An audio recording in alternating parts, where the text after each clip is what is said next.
A parada cardiorrespiratória, ou PCR, é definida como a ausência da atividade mecânica cardíaca efetiva, caracterizada pela ausência de pulso palpável, inconsciência e ausência de respiração ou respiração agônica. Nesse contexto, a vigilância do paciente é essencial para identificar precocemente sinais de deterioração clínica, como hipotensão, alterações respiratórias, hipoxemia, arritmias e rebaixamento do nível de consciência, manifestações que frequentemente antecedem a PCR. As diretrizes da American Heart Association orientam que, diante da suspeita de parada cardiorrespiratória, deve-se realizar o reconhecimento imediato, acionar o sistema de emergência e iniciar rapidamente a ressuscitação cardiopulmonar, priorizando compressões torácicas de alta qualidade e mínima interrupção.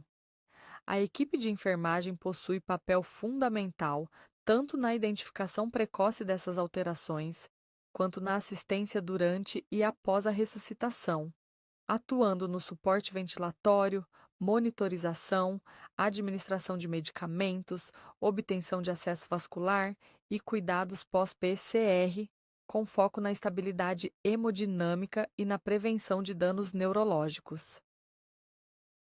Agora nós vamos falar sobre suporte avançado de vida. Uma vez confirmada uma parada, com ausência de pulso e ventilação, deve-se iniciar imediatamente as compressões torácicas. Após 30 compressões, deve-se realizar a abertura das vias aéreas e a ventilação, o famoso CAB. Obedeça a sequência do ABCD ou CABD e procedimentos conforme o suporte avançado de vida.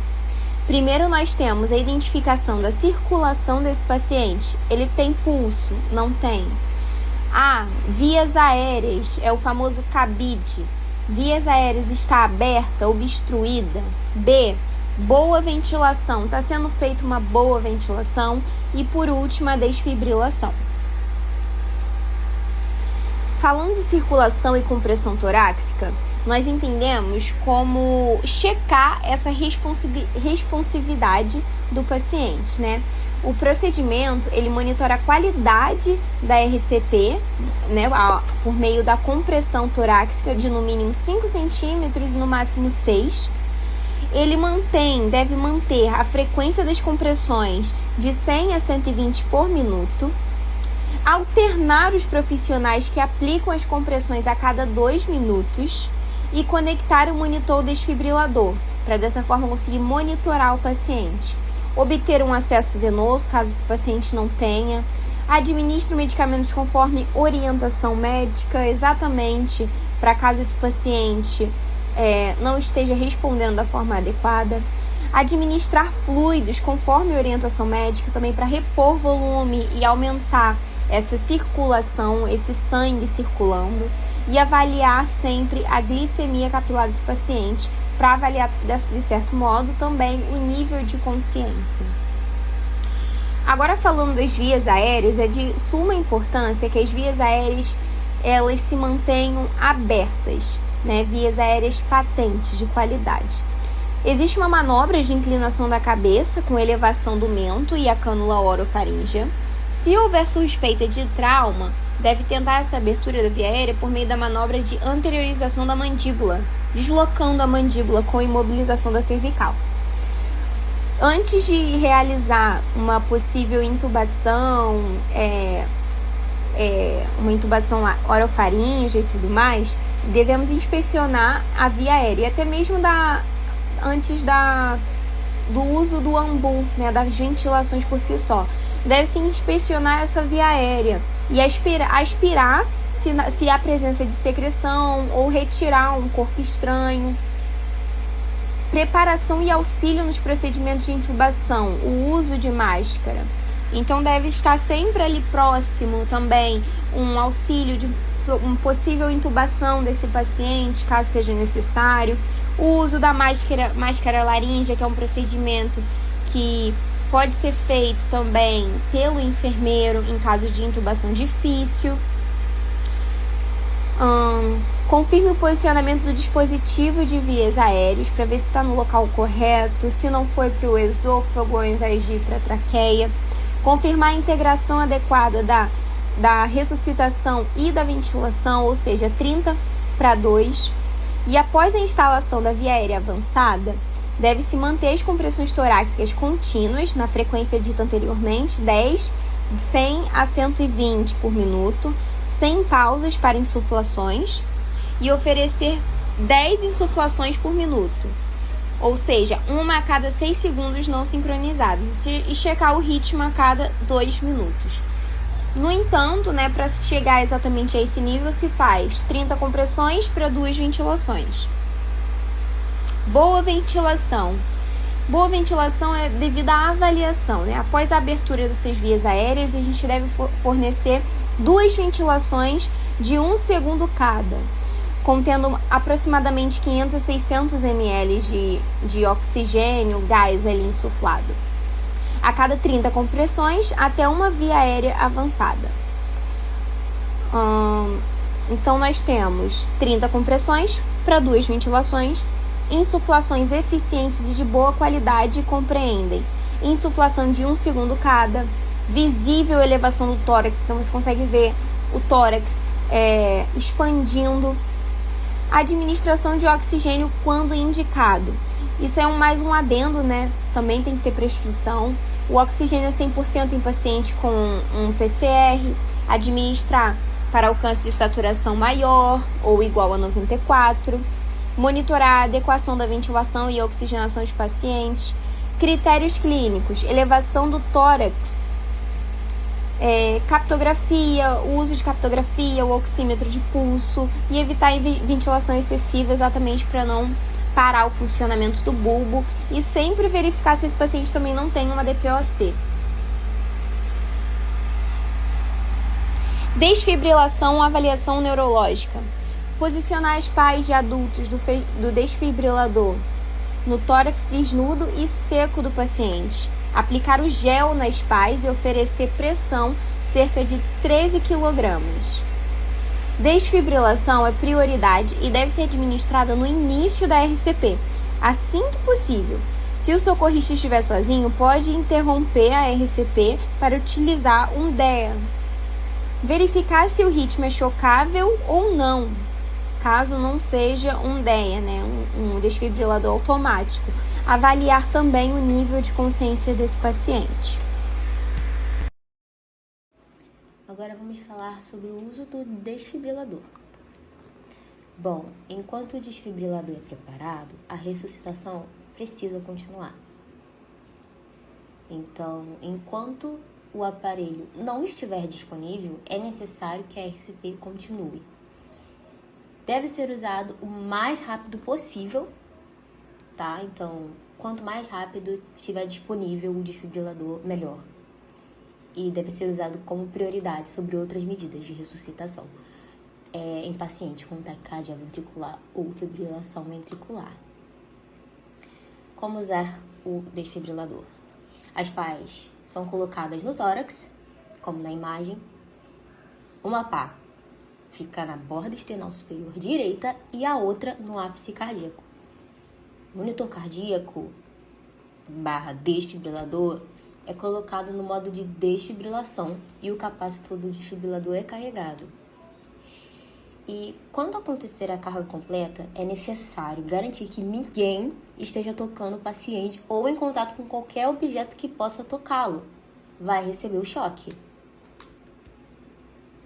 Após o choque do desfibrilador, a ressuscitação é retomada imediatamente durante 2 minutos. E após esses minutos, a desfibrilação inicial, o pulso do paciente é palpado e o ritmo elétrico é verificado lá no monitor. E aí, a gente vai saber se é uma fibrilação ventricular ou uma taquicardia ventricular sem pulso. E vamos saber se ela foi revertida e se o pulso foi restaurado. Caso a fibrilação ventricular ou a taquicardia sem pulsos persistirem, a RCP deve ser retomada imediatamente e o paciente poderá receber um novo choque. uma observação. Para pacientes pediátricos, a dose inicial de energia para a desfibrilação recomendada é de 2 joules por quilograma. Desfibrilação subsequentes em pacientes pediátricos podem ser administradas com doses de 4 joules por quilograma ou superiores, com uma dose máxima de 10 joules. Entrando na parte dos ritmos chocáveis e não chocáveis, que são nada mais nada menos do que ritmos cardíacos, mas qual é a importância deles para a desfibrilação? Pois são através deles que determinaremos se será possível ou não utilizar o choque da desfibrilação. Iniciando pelos ritmos chocáveis, que são os passíveis de desfibrilação, eles podem ser de 2 tipos: a fibrilação ventricular, onde os impulsos elétricos são desordenados, ou ataque cardíaco ventricular, sem pulso, onde o pulso não identificável, porém com batimentos. Nessa próxima slide, a gente observa a imagem dos 2 tipos, o primeiro sendo a fibrilação ventricular e o segundo, ataque cardíaco ventricular, sem pulso. Os ritmos não chocáveis são aqueles conduzidos diretamente com medicamentos e massagens, sem o uso de desfibriladores, que podem ser da classe assistolia, onde há ausência de batimentos, ou atividade elétrica sem pulso, onde há ausência do pulso. No próximo slide, a gente observa a imagem dos 2 tipos, onde o primeiro é a atividade elétrica sem pulso e o segundo é a assistolia. Para iniciar a administração de medicamentos, é de grande importância ter ciência de qual ritmo se trata a parada cardiorrespiratória. As drogas são administradas em ciclos, que são períodos de aproximadamente 2 minutos de reanimação contínua, com compressões torácicas e ventilações se indicadas, após os quais é feita uma rápida reavaliação do ritmo cardíaco, pulso, choques e medicações. Em ritmos chocáveis, inicia-se a adrenalina, 1 mg a cada 3 a 5 minutos por via intravenosa ou intraóssea, intercaladas com as tentativas de desfibrilação. Geralmente, a adrenalina é administrada no segundo ciclo, após o segundo choque, mas é necessário seguir prescrição. Em ritmos não chocáveis, utiliza-se a adrenalina, 1 mg a cada 3 a 5 minutos, associada a RCP de alta qualidade e ao tratamento das causas reversíveis, como hipóxia, acidose e hipovolemia, geralmente administrada no primeiro ciclo, mas também é necessário seguir prescrição. Durante a administração da adrenalina, as compressões torácicas não devem ser interrompidas e, após a sua administração, geralmente pela via intravenosa, a equipe faz um flush de soro fisiológico 0,9%, que funciona como um empurrão. O soro ajuda a medicação a entrar mais rápido na circulação central e chegar ao coração. Em seguida, costuma-se elevar o membro onde o acesso está instalado, se for periférico, e continuar com pressões torácicas. Em caso de persistência PCR nos ritmos chocáveis, após desfibrilação e uso de adrenalina, indica-se a administração de amiodarona, um antiarrítmico que atua controlando a frequência e o ritmo cardíaco. A dose inicial é de 300 mg e, se for necessária uma segunda dose, 150 mg. Na sua ausência, pode ser substituída por lidocaína. A amiodarona será administrada após o terceiro ciclo e junto à adrenalina. Calma, juntas no mesmo ciclo, mas não na mesma seringa. E aqui está uma das importâncias da ciência do ritmo anteriormente. Não se administra amiodarona em ritmos não chocáveis. Há uma curiosidade: a adrenalina causa vasoconstrição, o que faz com que a pressão arterial e a pressão coronariana aumentem, favorecendo o retorno da circulação e pode ter efeito reduzido em pacientes em uso de beta-bloqueadores, mas não é descartado o seu uso. Alguns pontos importantes: na parada cardiorrespiratória, antes de iniciar o uso medicamentoso, é necessário identificar o ritmo da parada, chocável ou não chocável. A administração desses medicamentos deve ser realizada por profissional habilitado e com supervisão médica. Em situações de emergência com prescrição verbal, é fundamental que ela seja posteriormente formalizada em um prontuário. A administração de uma seringa de 10 a 20 ml de soro fisiológico, 0,9%, após a adrenalina, auxilia na progressão do medicamento pela circulação venosa, favorecendo sua distribuição sistêmica. E é de grande importância registrar e informar o horário da administração para avaliação e possibilidade de outras doses. Olá pessoal, minha parte na aula foca na execução prática, como identificar a parada e como agir tecnicamente para garantir a maior chance de sobrevida do paciente, passando pelo BLS e pelo protocolo CABD no suporte avançado. Tudo começa com a segurança, ninguém ajuda se também se tornar uma vítima. Com a cena segura, avaliamos a responsividade, bata nos ombros e chame o paciente.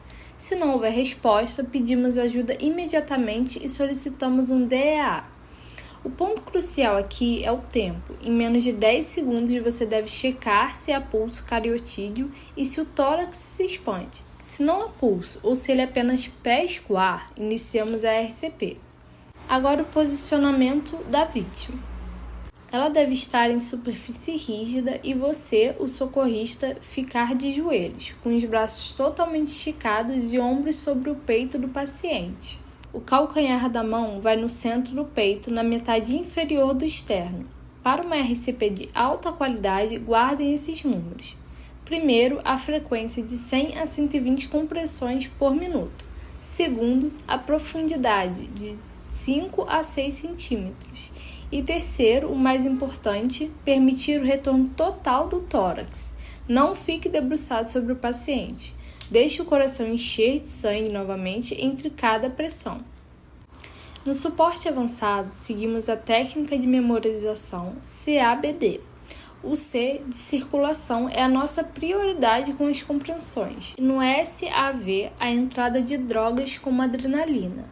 O A é a abertura das vias aéreas. Use a inclinação da cabeça ou, em casos de trauma, apenas a tração da mandíbula. No B, de boa ventilação, fazemos 30 compressões para 2 ventilações. Se o paciente for entubado, a compressão vira contínua e a ventilação ocorre a cada 6 segundos. E por fim, o D de desfibrilação. Choque para ritmos como FV e TV sem pulso. RCP imediata para ritmos não chocáveis como a sistolia e AESP. Lembrando que a fadiga compromete a técnica, por isso trocamos o compressor a cada 2 minutos.